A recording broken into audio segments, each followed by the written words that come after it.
Good afternoon. Thank you all for joining us today. I'm State Representative Fu Lee, F-U-E-L-E-E, from District 59A in North Minneapolis. I'm honored to help lead our DFL caucus as Assistant Majority Leader, and it is also a great honor to be joined by many new colleagues who will help bring a stronger voice to the issues among Minnesotans and all Minnesotans of Asian Pacific heritage.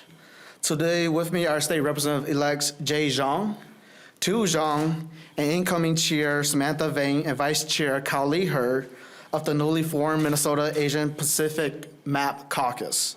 Chair Vang and Vice Chair He will share some more information about the caucus. Well, thank you, Representative Fu Lee. It is my pleasure and honor to introduce the Minnesota Asian Pacific Caucus, hereby referred to as the MAP Caucus. We have seen historic wins in Minnesota this year.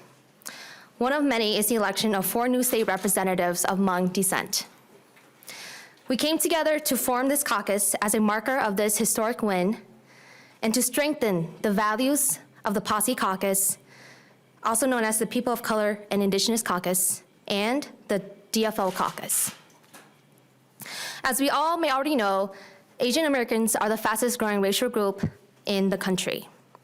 In Minnesota alone, the State Demographic Center reported that between 2010 and 2015, it grew by 22%, nearly 48,000 people.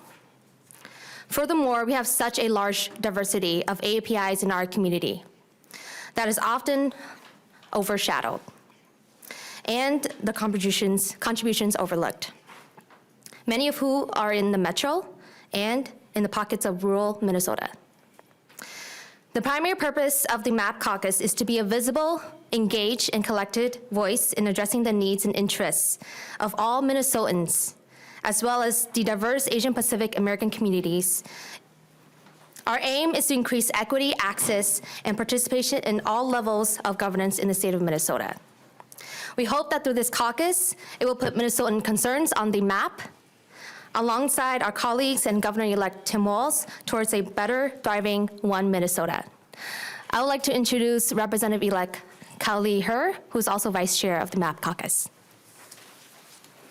Thank you all for being here today. I'm just going to use this a little bit of time to talk about our legislative agenda and what it is that we'd like to focus on.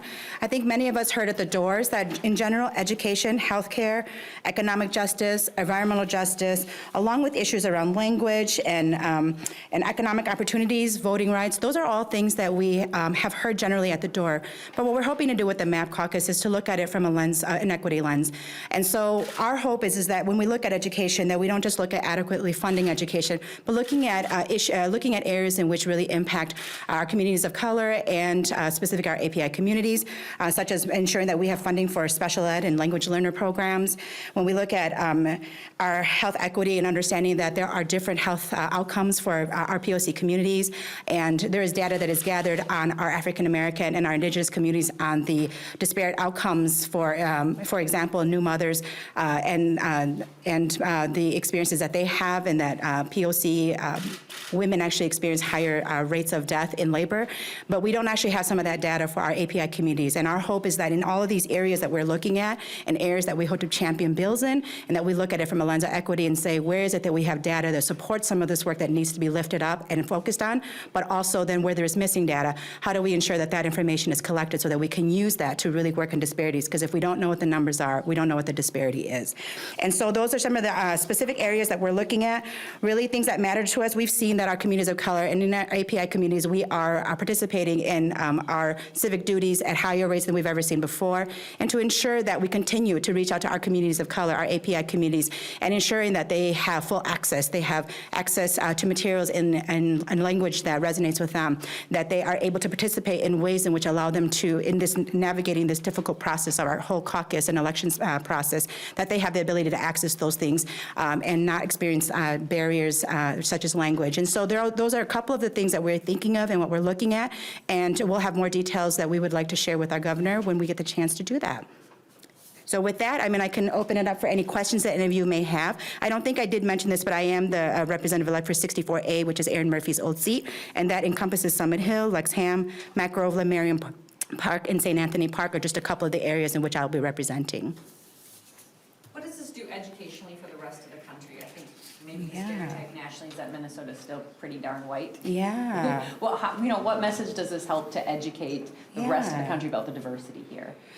I think that maybe for the rest of the country to see too, that there is actually a difference between, right, we generally lump Asians together, but truthfully, there's a big difference between some of our East Asians who've been here for multiple generations and those of us who are Southeast Asians. And I think that it's, for me, like education, two things, right, that our country has been so welcoming of immigrants, especially our state of Minnesota, that within 40 years, that at one time we elected, and we will have 6 people, including Senator Vang as immigrants who are or from immigrant families who are representing a state, right, that still looks predominantly white, but understands that that's not true, that our diversity in Minnesota is growing. The other thing is that it really does lift up the issues around disaggregation of data and really looking at the fact that there are disparities that impact Southeast Asian communities that actually does not go across all Asian American communities. And so for us, there's a lot, I think that what's happening here in Minnesota brings all of those things to light and are very relevant for what we're experiencing right now in the state of our country. The line I keep hearing, and this seems to resonate with a lot of different people around the state, is there's more Xiongs than Johnsons. And that really seems that people are understanding that, and Minnesota has been the lands of Larsons and Johnsons. And can you just speak to that, that people seem to be understanding this, and within our state, seeing the changing demographics and then how that translates to representation, Oh, leave it to me. Hello, my name is Xiong, represent House District 53A for the cities of Maplewood, Oakdale, Woodbury, and Landfall. I'm one of the Xiongs. My name is Xiong, and I think what this election has shown is that it's been speaks more about America than any individual or any individual community, and I think we're all just really proud to be part of that. And having the changes, we're just part of the American story. Before there were less, Irish Americans, and then now there's more Irish Americans, and then more Hmong Americans, and so we're part of that narrative, part of the American story, and we're very proud to be part of it. I am Xiong, representative-elect from House District 67B, and like my colleague Xiong said, yes, there are more Xiongs and Johnsons and Nelsons, but we are a continuation of the immigration story here in America, where once the Olsons and Johnsons and Nelsons were all new immigrants to this country. And the fact that we all are here today speaks to this notion that what President Donald Trump is saying is untrue. We contribute to the community here, we belong here, and this is our country too.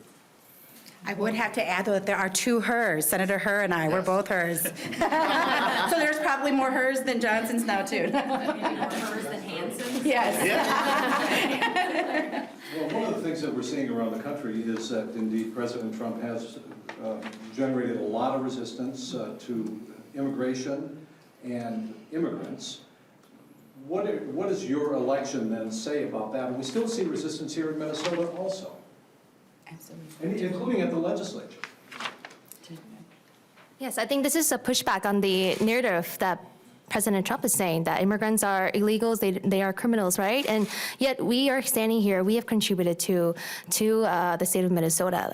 The Hmong community has been here for over 40 years now, and now we're successful business owners, doctors, lawyers, we're educators and students, and we've really become a core component of the state, and that we should look at immigrants as an asset, as people who have contributed and really thrived here and help America become where we are today. So how can a state lawmaker educate, inform, push back against President Trump? And just, talk about immigration and refugees?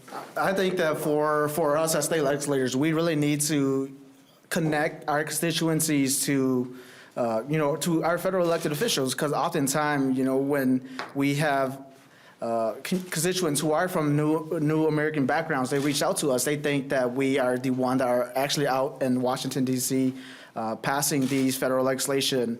Just the other day, one of my constituents reached out about the farm bill, and we don't really have any say specifically with voting for or against it, but being a medium for them to connect with our federal elected officials, and not just that, but our local elected officials about some of the issues that are impacting our constituents' lives on a daily basis. So it's so key for not just ourselves to enact policy here at the state level, but to connect with, different levels of government so that we could best represent the constituencies that we have. Does this caucus, though, elevate your platform to be able to speak as a group together and maybe have more of a voice against the president? Yes, the MAP caucus, is meant to be a platform to create, shed a light on communities that's been invisible in the state of Minnesota. The API community itself, right? We have a huge diverse of API communities from Southeast Asia to East Asian, and yet there's so much that we don't know of in terms of data and where they have been settled in rural pockets of Minnesota and whatnot. And this caucus is meant to shed light on those that's been invisible, right? Can I just add one thing to what you're saying, though, is that I think that, and I don't know what the precedent is for this, but that, with the recent decision about deporting Vietnamese refugees, right, that those types of things are done at the federal level, but we here locally, right, that impacts us because we have such a huge Southeast Asian community. So what does that mean? Does that mean that the 5 of us, then the 6 of us, including Senator Herr, can actually reach out to the White House and say, look, what you're doing matters to our community, and this is why it matters? Or do we go to our congressional representatives, right? I think that we're sort of charting new territory here, right? And so we feel like having legislators who look like us, who have our experiences, that I think the sky is the limit for us right now about how we use our platform and how we choose to do it. And there's many, many opportunities here. And that we look to other people to say, how do you think we should use this platform better to lift up the issues that really impact us and of all API communities? So I think that's a really great question. And I think that this is still something that we're looking to say, how do we use the platform in the best way to lift up issues that are done at the federal level, but impact us at the local level? Are your constituents fearful about the tone of immigration, particularly coming out of Washington? Is that what you heard on the campaign trail? Is that what you're hearing from the people you represent? Well, for me and Kaohly, we actually represent areas that are around 90% Caucasian American. And I think it's coming from not just communities of color, but Minnesotans in general. And I think many people are uncomfortable with how some of it's going, the narrative. And so I think we're really here just to relay the voices of our constituents and, give them the answers that they might need and point them to the right direction. Why do you think the API community is so invisible, and who is doing that? I mean, who is not paying enough attention to this community? I can answer that. I mean, I think, we could be polite about the discussion, but the truth is right, our country has been built on a system in which, right, our African-American communities are hyper-visible and our Asian-American communities are hyper-invisible. And this is something that is a systemic problem that we've built and created all these years. And so unless we're willing to acknowledge that within our systems, right, like I can give you an example. I worked in the school district as a board administrator, that a child who does the exact same thing, an African-American child, would be disproportionately disciplined, whereas an Asian-American child who might do the same thing is completely invisible in the process. And neither one is good. We create systems of which then children are disenfranchised from education, from the workforce, from all of these things that are really necessary for them to be productive citizens. And so I think that the invisibility comes from all of us, right? If we aren't willing to name it and acknowledge it, even though we're aware of it, if we're not saying anything, then we're helping uphold the system, which continues to allow that to happen. And so our goal with the MAP Caucus is that we won't just be here to do all the work that we have to every day, that we will actually be dismantling these systems as well by pointing it out, by lifting it up and saying, how are we going to do this differently to ensure that communities are not stereotyped or biased in certain ways in which then we don't include them in the process. Does that answer the question? Okay, thank you. And this is the largest concentration of Hmong Americans in the state, for sure, that have made it to the legislature. Would you venture to say that this is the largest in the whole country? Americans, yes. Among Americans, absolutely, but of Asian American, you know, we haven't actually looked at the data on that, but we've had the opportunity to connect with Asian American lawmakers across the country at the 6th conference and at a couple of different things that we've participated in, and people are hearing everywhere that this is one of the largest numbers of people elected at one time, and so I don't have the data to show it, but we know for sure for among Americans, yes, but for Asian American, we may still also be the largest election of an Asian American API group at the same time as well. Are there other caucuses like this around the nation? Yes. You want to speak to that? So I do know that in the state of California, they have a caucus like this. I believe their membership is between 14 to 15. I'm not sure with the makeup of it over the last election cycle, but I can say that for our country as a whole, we have Asian American legislators in 30 out of the 50 states after the election cycle, going from 25 to 30.